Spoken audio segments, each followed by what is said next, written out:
welcome back to the channel, and today we're going to be reading Charlotte's Web Chapter 2, Wilbur. Fern loved Wilbur more than anything.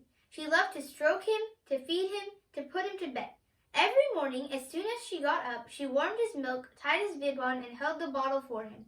Every afternoon, when the school bus stopped in front of her house, she jumped out and ran to the kitchen to fix another bottle for him. She fed him again at supper time, and again just before going to bed. Mrs. Arable gave him a feeding around noontime each day, when Fern was away in school. Wilbur loved his milk, and he was never happier than when Fern was warming up a bottle for him. He would stand and gaze up at her with adoring eyes. For the first few days of his life, Wilbur was allowed to live in a box near the stove in the kitchen. Then, when Mrs. Arable complained, he was moved to a bigger box in the woodshed. At 2 weeks of age, he was moved outdoors. It was apple blossom time, and the days were getting warmer. Mr. Arable fixed a small yard specially for Wilbur under an apple tree and gave him a large wooden box full of straw, with a doorway cut in it so he could walk in and out as he pleased.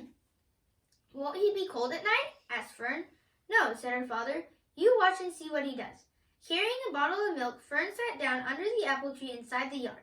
Wilbur ran to her as she held the bottle for him while he supped. When he had finished the last drop, he grunted and walked sleepily into the box. Fern peered through the door. Wilbur was poking the straw with his snout. In a short time he had dug a tunnel in the straw. He crawled into the tunnel and disappeared from sight, completely covered with straw. Fern was enchanted. It relieved her mind to know that her baby would sleep covered up and would stay warm. Every morning after breakfast, Wilbur walked out to the road with Fern and waited with her till the bus came. She would wave goodbye to him, and he would stand and watch the bus until it vanished around a turn.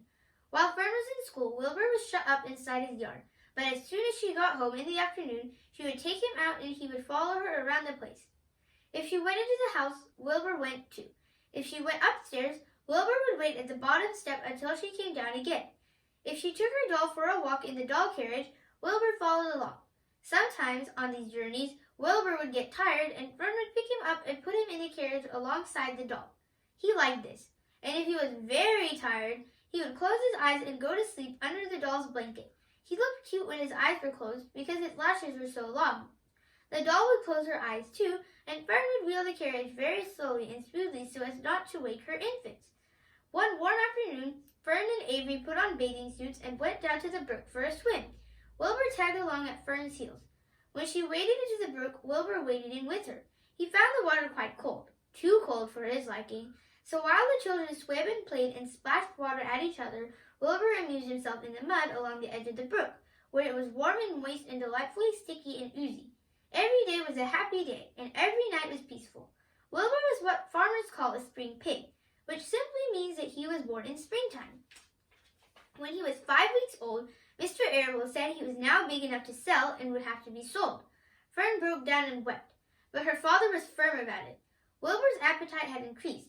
He was beginning to eat scraps of food in addition to milk. Mr. Arable was not willing to provide for him any longer. He had already sold Wilbur's 10 brothers and sisters. He's got to go, Fern, he said. You have had your fun raising a baby pig, but Wilbur is not a baby any longer, and he has got to be sold. Call up the Zuckermans, suggested Mrs. Arable to Fern. Your Uncle Homer sometimes raises a pig, and if Wilbur goes there to live, you could walk down the road and visit him as often as you like. How much money should I ask for him? Fern wanted to know. Well, said her father, he's a runt. Tell your Uncle Homer you've got a pig you'll sell for $6 and see what he says. It was soon arranged. Fern phoned and got her Aunt Edith, and her Aunt Edith hollered for Uncle Homer, and Uncle Homer came in from the barn and talked to Fern. When he heard that the price was only $6, he said he would buy the pig. Next day, Wilbur was taken from his home under the apple tree and went to live in a manure pile in the cellar of Zuckerman's barn. Thanks for watching. Make sure to like and subscribe.